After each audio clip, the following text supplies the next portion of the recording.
ان سب پہ ہمیں توجہ دینے کی ضرورت ہے، ان کو بچانے کی ضرورت ہے، تاکہ آپ اپنی تاریخ، اپنی ثقافت، اپنے اقدار اور اپنی زبان، اپنے ادب کو یوٹیلائز کر کے ان کو بروئے کار لا کے اس علاقے کو سیاحت کا ایک مرکز بنایا جا سکے۔ بہت شکریہ سر، آپ نے تفصیلاً یہ جو پس منظر میں ہم چیزیں دیکھ رہے ہیں کھرپوچو فورٹ کے حوالے سے بتائی۔ ظاہر ہے اس علاقے کی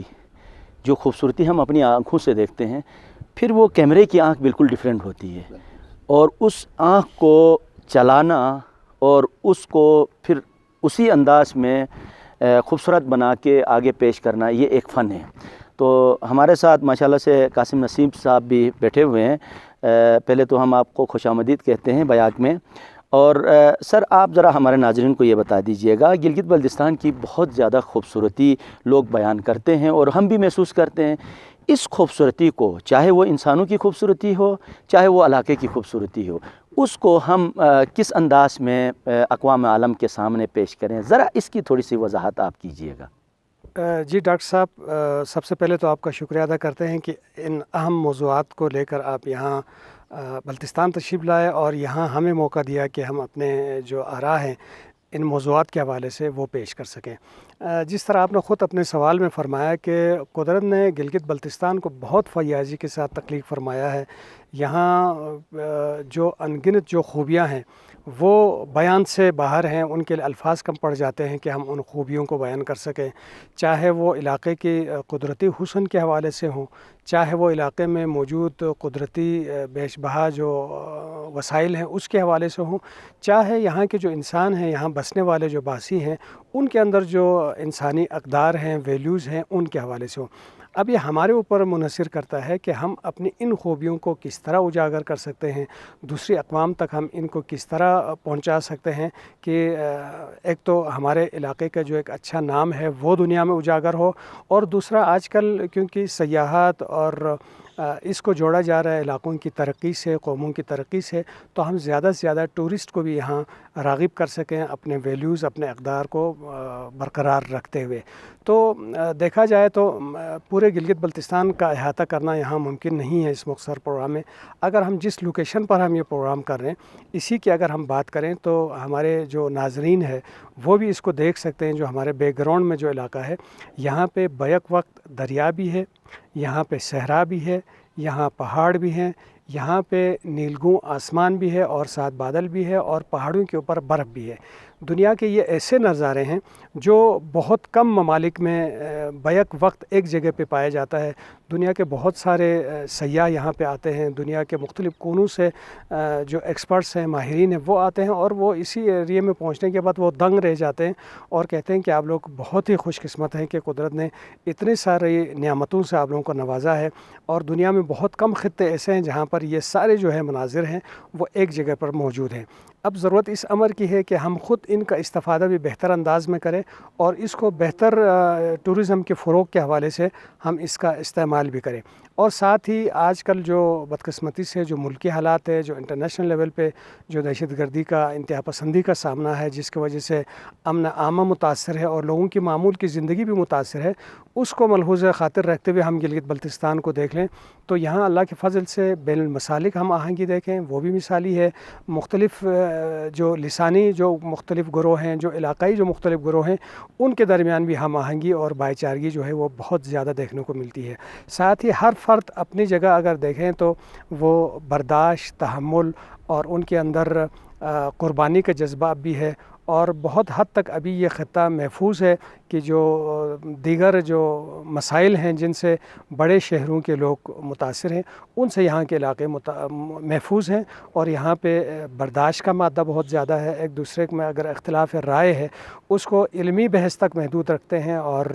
اس کو انتہا پسندی تک لے کے نہیں جاتے، اور ایک دوسرے کے احترام کے حوالے سے، ایک دوسرے کے حقوق کے تحفظ کے حوالے سے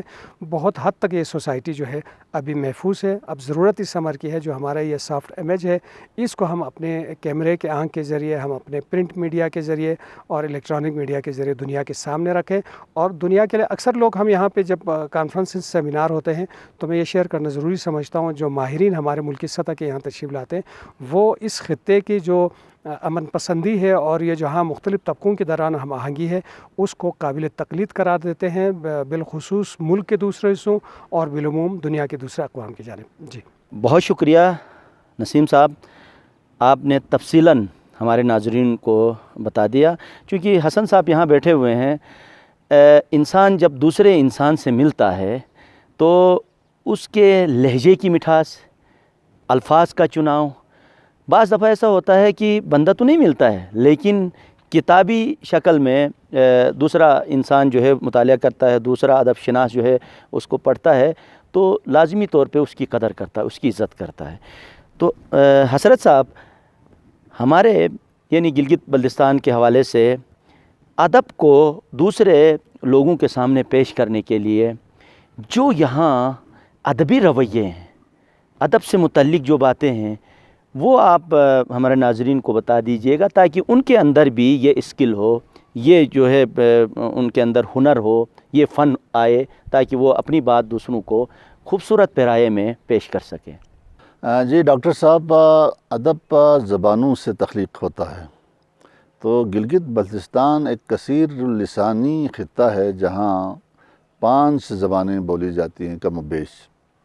جس میں شنا ہے، بلتی ہے، برشسکی ہے، وخی ہے اور کھوار ہے. تو شنا، وخی اور برشسکی کے بارے میں تو ابھی تک ماہرین لسانات کسی نتیجے پر نہیں پہنچے ہیں کہ اس زبان کا تعلق کس لسانی خاندان سے ہیں. لیکن شنا ہند آریائی زبانوں کا جو ایک بہت بڑا خاندان ہے لسانیات کا، اس سے تعلق ہے. اسی طرح وخی اور کھوار کا تعلق بھی اسی خاندان سے ہیں. البتہ وخی کے بارے میں بتایا جاتا ہے کہ یہ ہند ایرانی جو اس کے ایک ذیلی خاندان ہے تو اس سے اس کا تعلق ہے. جہاں تک بلتی کا تعلق ہے جو بلتستان میں بولی جاتی ہے، یہ تبتن زبان کی، سائنو تبتن کی، تبت و برمن زبان سے اس کا تعلق ہے. تو چونکہ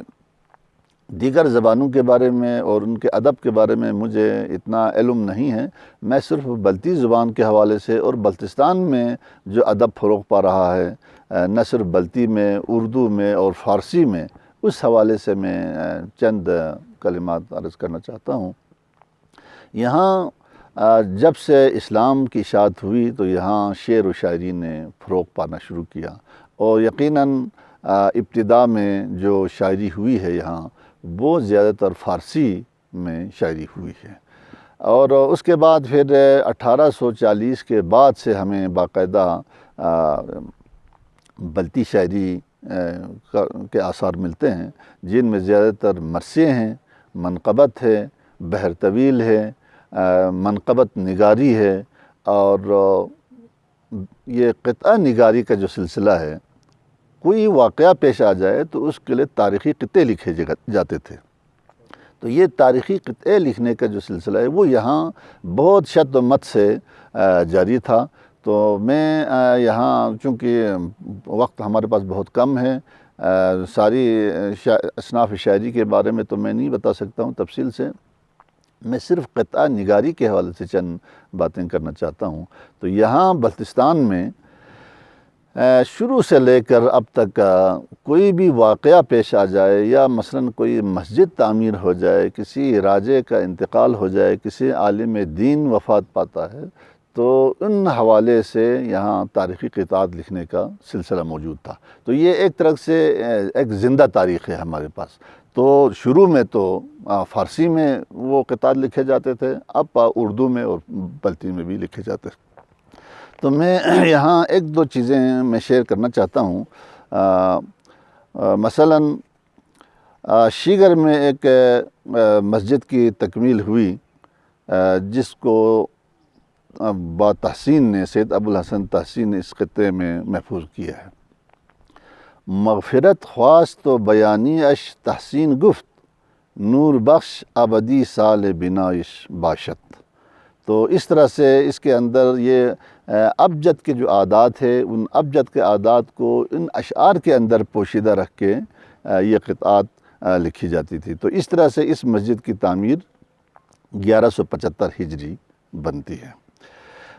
اسی طرح تاریخ وفات راجہ عظیم خان کرتخشا، یہ بھی سید ابوالحسن تحسین نے یہ قطعہ لکھا ہے۔ لکھتے ہیں جی چو خان عظیم عدیم المثال، زی دنیا با عقبا نمود انتقال، تو تاریخ فوتش زی تحسین شنو، خدایش بامر زد آمد بفال۔ تو اس طرح سے لکھنے کا جو طریقہ سلسلہ قدیم زمانے سے یہاں چلا آ رہا تھا وہ اب تک یہاں بڑے شد و مت سے جاری ہے، اور بہت ہی خوبصورت انداز میں ان شعراء نے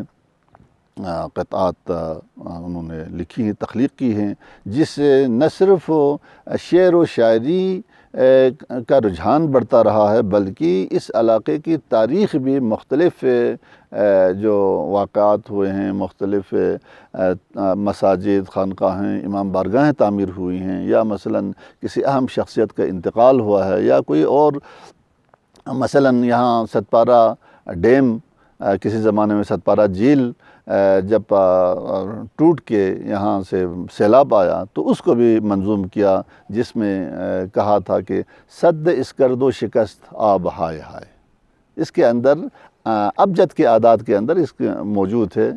کہ اس کی تاریخ کیا ہے، سال کیا ہے۔ تو اسی طرح سے میں ایک دو چیزیں آپ کو اور شیئر کرنا چاہتا ہوں۔ مثلاً ایک راجہ سکندر خان گزرا ہے کرس کا، تو ان کی وفات کے بارے میں اب اس کے اندر کتنی نفاست ہے، کتنے وہ